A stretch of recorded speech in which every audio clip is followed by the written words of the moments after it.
बिस्मिल्लाहिर्रहमानिर्रहीम। हम स्टार्ट कर रहे हैं जी chapter number 16 foundation of organizational structure. इस लेक्चर में हम बात करेंगे कि ऑर्गेनाइजेशनल स्ट्रक्चर होता क्या है, उसके नेसेसरी एलिमेंट्स कौन से होते हैं, and then in the end we will be talking about the different types of organizational structures. Start करते हैं by defining what is organizational structure.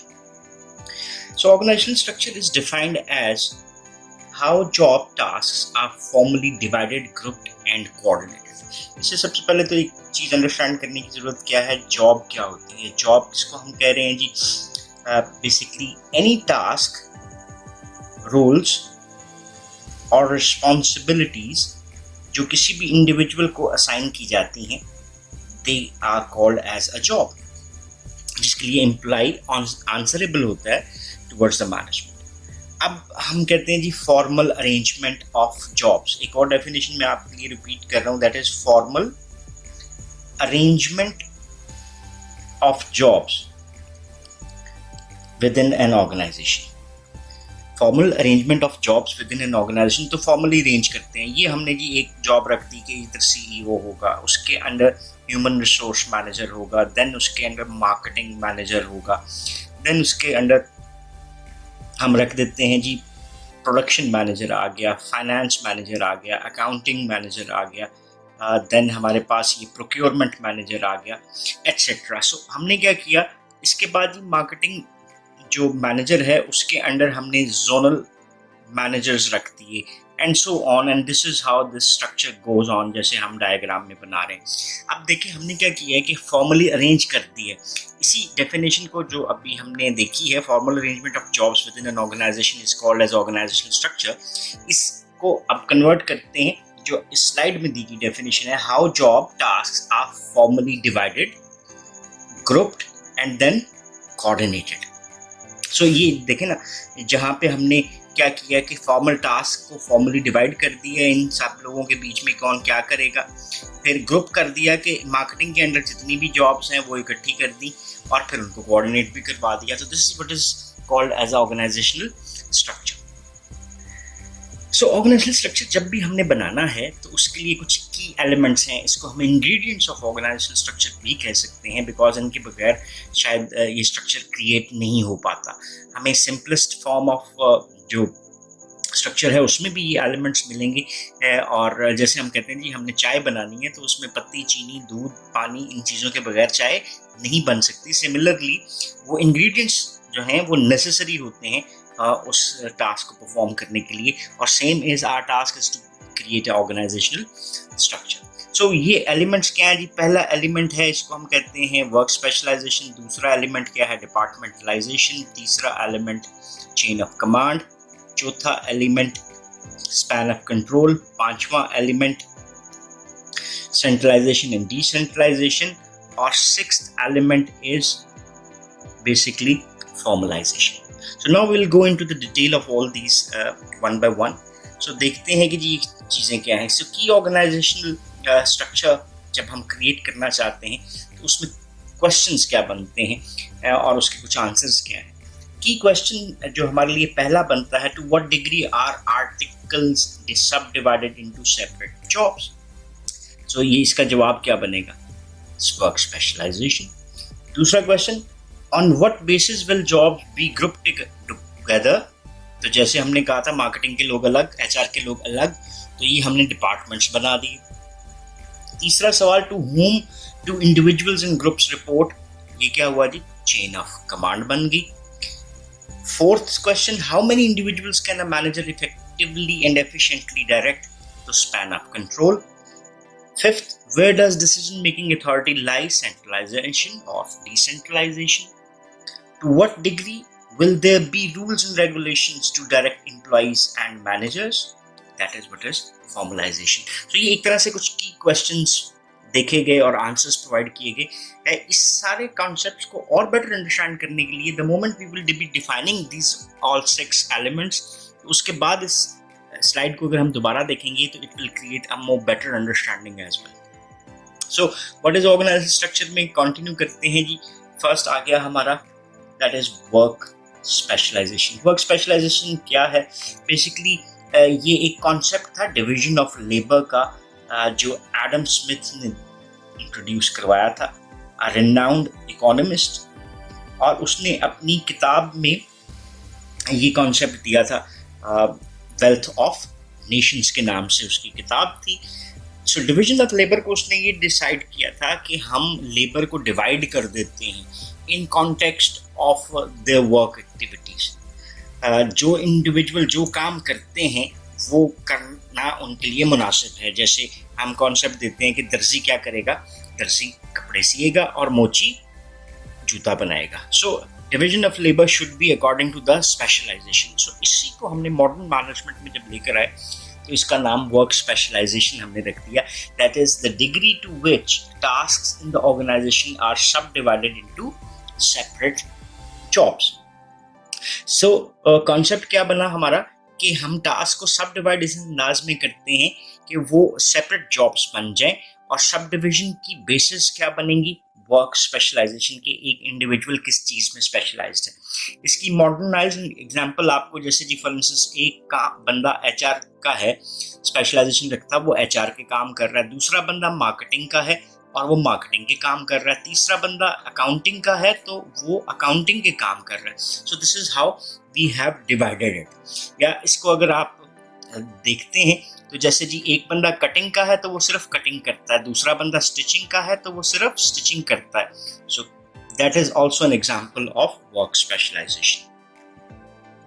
So division of labour के हवाले से कुछ चीजें जो थी, जो कॉन्सेप्ट इस वर्क स्पेशलाइजेशन को आपके लिए इम्पोर्टेंट बनाता है। पहली चीज क्या आगे कि make efficient use of employ skills, कि जो बंदा जो काम ज़्यादा अच्छा कर सकता है वो ज़्यादा अच्छा कर रहा है, करने दें उसको, तो हम उससे ज़्यादा फायदा ले सकते हैं। एम्प्लॉय की स्किल भी एक काम को करने से रेपुटेशन से बेहतर होती है। Less between job down time increase productivity. So एक बंदे को शिफ्ट किया दूसरे पे, दूसरे को पहले के ऊपर, तो इसका मतलब क्या हुआ कि उसको उस चीज़ की नो हाउ डेवलप करने में टाइम लगेगा। सो ये डाउन टाइम जो है वो प्रोडक्टिविटी को रिड्यूस कर सकता है। सो स्पेशलाइजेशन से ये प्रोडक्टिविटी क्या हो जाएगी, इंक्रीज हो जाएगी। Then specialized training is more efficient, कि आप जो स्पेसिफिक ट्रेनिंग प्रोवाइड कर रहे हैं उस स्पेसिफिक इंडिविजुअल को जो स्पेसिफिक नॉलेज स्किल्स एबिलिटीज रखता है वो ज़्यादा एफिशिएंट हो सकती हैं और उसकी लर्निंग भी ज़्यादा बेहतर होगी। और allow use of specialized equipment as well, कि हमारे लिए उस इक्विपमेंट को जो स्पेशलाइज्ड टास्क से रिलेट करता है उसको यूज़ करना भी आसान हो सकता है। सो दूसरा कॉन्सेप्ट अभी देखते हैं जी ऑर्गेनाइजेशनल स्ट्रक्चर के हवाले से, दैट इज बेसिकली डिपार्टमेंटलाइजेशन। जब हम डिफरेंट जॉब्स क्रिएट कर सकते हैं बेस्ड अपॉन वर्क स्पेशलाइजेशन, अब हमने ग्रुपिंग ऑफ जॉब्स कर देनी है। सो डिपार्टमेंटलाइजेशन को डिफाइन भी हम इसी तरह करते हैं कि basis by which jobs are grouped together, और ये ग्रुपिंग किस बेस के ऊपर हो सकती है, there are different basis of grouping these jobs. पहली बेस जिसको हम अंडरस्टैंड करते हैं वो क्या है जी, दैट इज फंक्शन की बेस पे, that is functional departmentalization. So इसका नाम हम इस अंदाज में भी जानते हैं।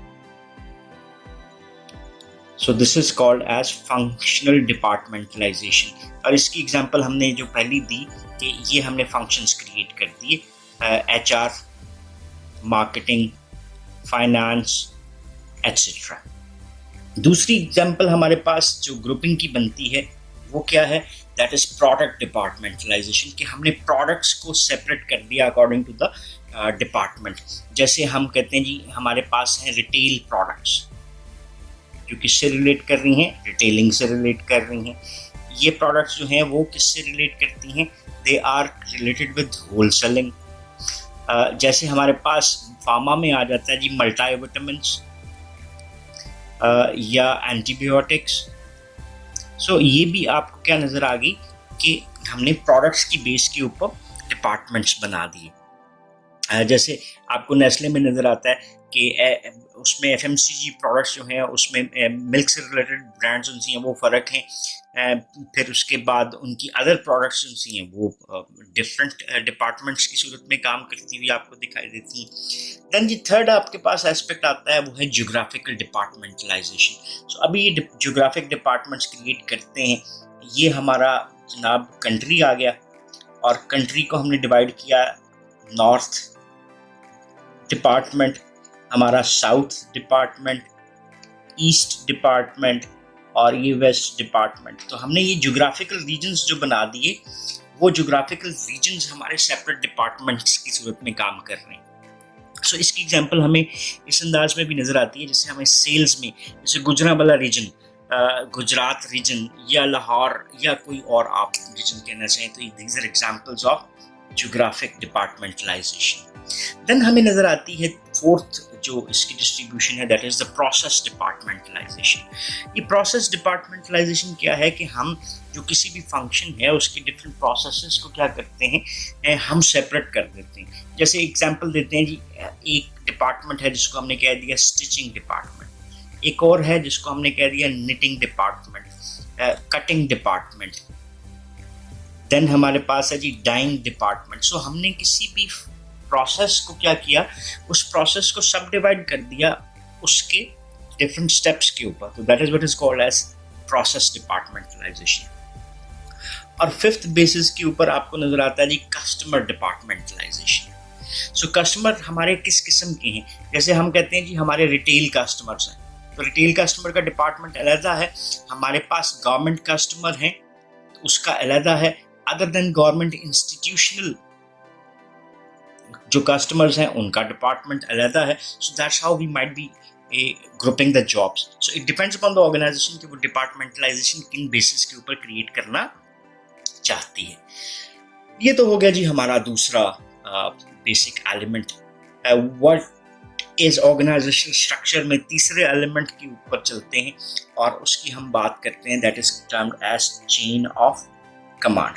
Chain of command is basically concerned with distribution of one thing that is called as distribution of authority। ये authority क्या है इसको पहले समझ लेते हैं। authority basically it's a right जो किसी इंडिविजुअल को दिया जाता है कि वो दूसरों की एक्टिविटीज को डायरेक्ट कर सकता है। ये जो राइट है ये किस सूरत में मिलता है, ये आपको मिलता है in the shape of a position, कि आप क्या पोजिशन होल्ड कर रहे हो। सो डिफाइन करते हैं the right inherent in a managerial position to give orders and to expect the orders to be obeyed। जैसे फॉर इंस्टेंस, जैसे अगर हम एग्जांपल लेते हैं, कोई रीजनल मैनेजर है, तो रीजन के अंडर जितने भी उसके फील्ड मैनेजर्स आ गए हैं, वो फील्ड मैनेजर 1 आ गया, 2, 3 और 4। फील्ड मैनेजर 1 के अंडर जो है ये 4 सेल्स प्रमोशन ऑफिसर्स हैं। तो ये सेल्स प्रमोशन ऑफिसर किससे डायरेक्शन ले रहे हैं, फील्ड मैनेजर से, और तमाम फील्ड मैनेजर किससे ले रहे हैं, उस रीजनल मैनेजर से। सो क्यों, क्योंकि रीजनल मैनेजर की पोजीशन में उसको जो पावर्स दे दी गई वो उनको एक्सरसाइज कर रहा होता है।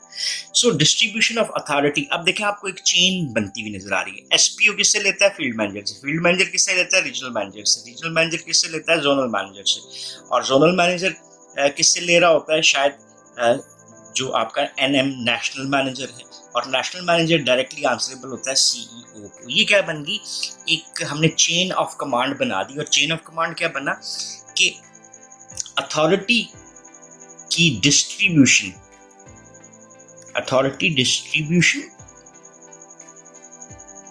फ्रॉम टॉप टू बॉटम, यानी टॉप लेवल एम्प्लॉय से लेकर लास्ट एम्प्लॉय तक आप किस अंदाज में इस अथॉरिटी की डिस्ट्रीब्यूशन को आप मैनेज कर रहे हैं, that is what is called as chain of command. इसके लिए एक लफ्ज़ यूज करते हैं हम, अनब्रोकन लाइन।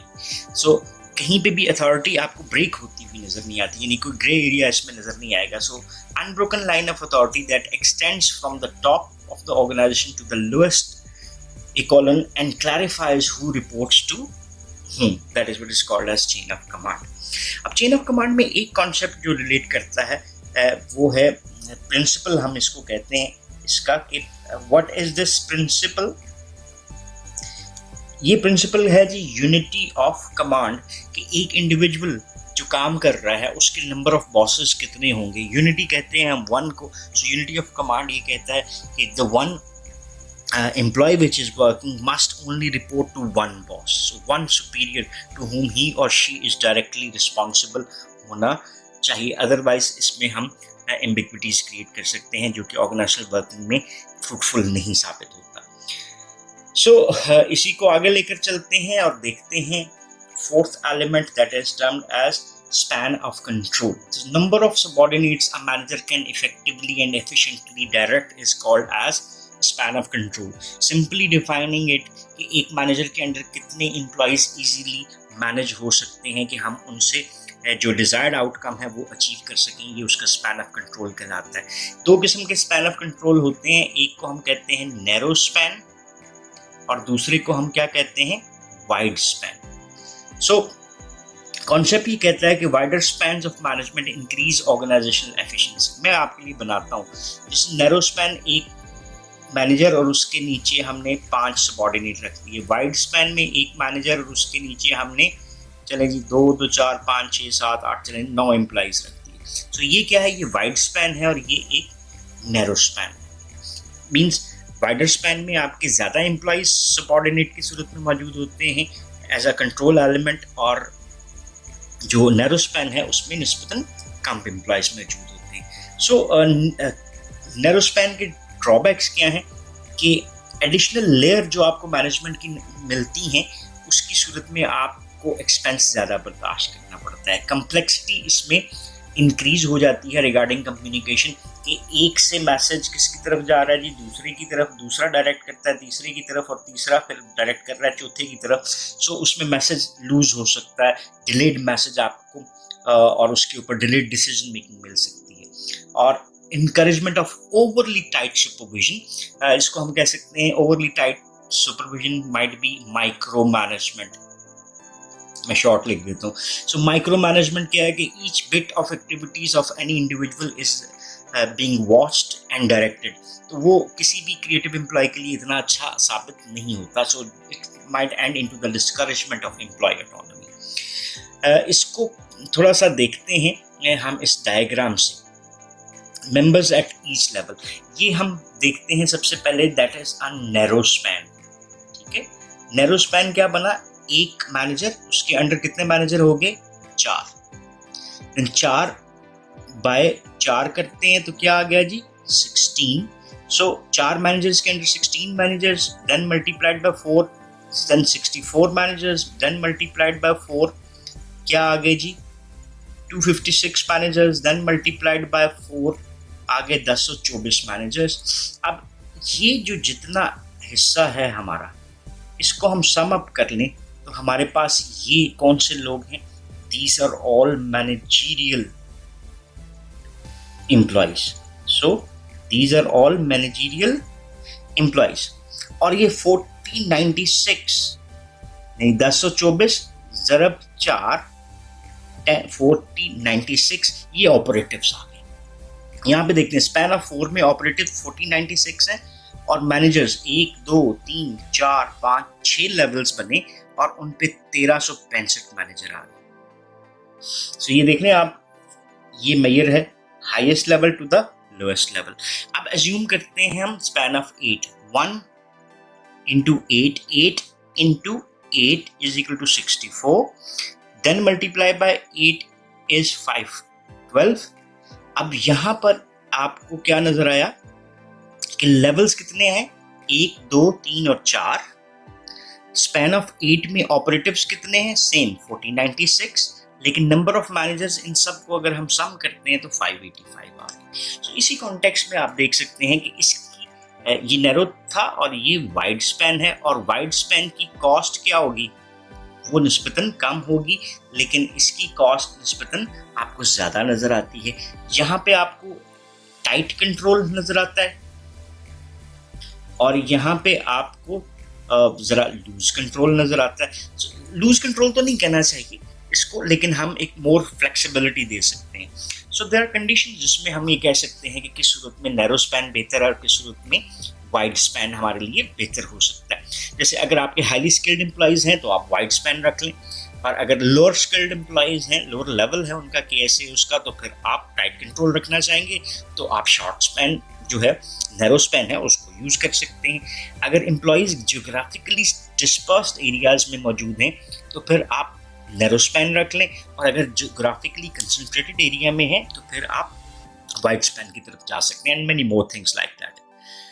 नेक्स्ट जी हमारे पास बनता है व्हाट इज ऑर्गेनाइजेशनल स्ट्रक्चर के एलिमेंट्स के हवाले से सेंट्रलाइजेशन और डिसेंट्रलाइजेशन। सो ये हमारा क्या बना जी, ये फिफ्थ एलिमेंट हमारा बन रहा है और इसको हम दोनों अंदाज में देखते हैं, सेंट्रलाइजेशन एंड डिसेंट्रलाइजेशन। ये एक डायग्राम से आपके लिए मैं क्रिएट कर रहा हूँ। ये जो एज है ये सेंट्रलाइजेशन की है और ये एज क्या है, डिसेंट्रलाइजेशन की। ठीक है जी। सो सेंट्रलाइजेशन क्या हुआ कि degree to which decisions are concentrated at a single point in the organisation, ये क्या हुआ, सेंट्रलाइजेशन। यानी इसको सादा जुबान में कहें तो अगर ऑर्गेनाइजेशन एक स्पेसिफिक प्लेस के ऊपर, जैसे टॉप लेवल के ऊपर डिसीजंस को कर रही होती है और उसका राइट निचले लेवल्स पे नहीं दे रही होती, तो वो सेंट्रलाइज्ड अथॉरिटी है। और अगर हम वही डिसीजन मेकिंग का राइट जो है throughout the organisation spread कर देते हैं towards the lower hierarchical levels, तो क्या हुआ, डिसेंट्रलाइजेशन। तो इसको देखते हैं, अगर ये सेंटर है तो if we move more towards centralization और we move towards more decentralization. इसकी एग्जांपल ऐसे बना लेते हैं हम कि ये हमने एक डायग्राम सी बना दी, ठीक है जी, और ये डॉटेड एरिया सेंट्रलाइजेशन है और नॉन डॉटेड एरिया डिसेंट्रलाइजेशन है। तो 30% सेंट्रलाइजेशन ऑर्गेनाइजेशन बिलीव कर रही है और 70% डिसेंट्रलाइजेशन। जैसे फर्ज करते हैं जी 100 रुपए के डिसीजंस हमने लेने हैं, तो अगर 70 रुपए तक बात रहती है तो हमने लोअर मैनेजमेंट को दिया, राइट दिया कि तुम खुद कर लेना, और अगर इससे ज्यादा आती है तो फिर 30% के राइट्स हम अपने पास रख रहे हैं। So that's just very simplest of example कि हम सेंट्रलाइजेशन और डिसेंट्रलाइजेशन को ऑर्गेनाइजेशन में किस अंदाज में यूज कर सकते हैं। So it depends upon organisation कि वो किस अंदाज में अपने आप को लेके चलना चाह रही है। और सिक्स्थ एलिमेंट, जो लास्ट एलिमेंट हमारा स्ट्रक्चर का कहलाता है, वो है formalisation. This states that the degree to which jobs within the organization are standardized. How they are standardized? They can be standardized according to the rules, regulations, policies, procedures. ये सारी चीजें हमने बना दी, ये इसलिए बनाई कि सारी चीजें इसके मुताबिक होती रहें, यानी स्टैंडर्डाइज कर दिया, इससे हटके हम नहीं चलते। सो ऑर्गेनाइजेशन के लिए इजी हो जाता है कि वो चाहे तो फॉर्मलाइजेशन का लेवल रख ले, जैसे high specialisation formalisation, low level of formalisation. Low level of formalisation क्या है, जब हम मोर फ्लेक्सिबल होते हैं और अपनी मर्जी से डिसीजन करना चाह रहे हैं, हम रूल्स रेगुलेशंस और पॉलिसीज एंड प्रोसीजर्स को बनाते ज़रूर हैं और उसी को उस लेवल पे रखते हैं और फिर उसके ऊपर नई चीज़ों को भी ऐड करते जाते हैं। और जब हम इन चीज़ों को वेरी स्ट्रिक्ट फॉर्म में लेकर चल रहे हैं कि everything will be done according to that, तो वो हाई लेवल ऑफ फॉर्मलाइजेशन हो सकता है। सो ऑर्गेनाइजेशन जो है इन चीज़ों के ऊपर एग्जिस्ट कर सकती है। सो हमने इस लेक्चर में जो 6 डिफरेंट एलिमेंट्स थे उसको देखा और हमने जो बात की थी कि हम एंड के ऊपर इन 6 क्वेश्चंस को दोबारा से असेस करेंगे आफ्टर अंडरस्टैंडिंग, तो शायद हमारे लिए ज़्यादा आसानी हो। सो अब आप ये देख सकते हैं कि ये 6 की क्वेश्चंस जो हैं आपके आंसर्स किस अंदाज में बना रहे हैं, because you have gone through the understanding of work specialization, departmentalization, chain of command, span of control, centralization and decentralization, and formalization. So that's all for this lecture. So thank you very much. If you still have any questions or queries, so you can ask in the comment sections. Thank you very much for watching this video. Have a nice time. Allah Hafiz.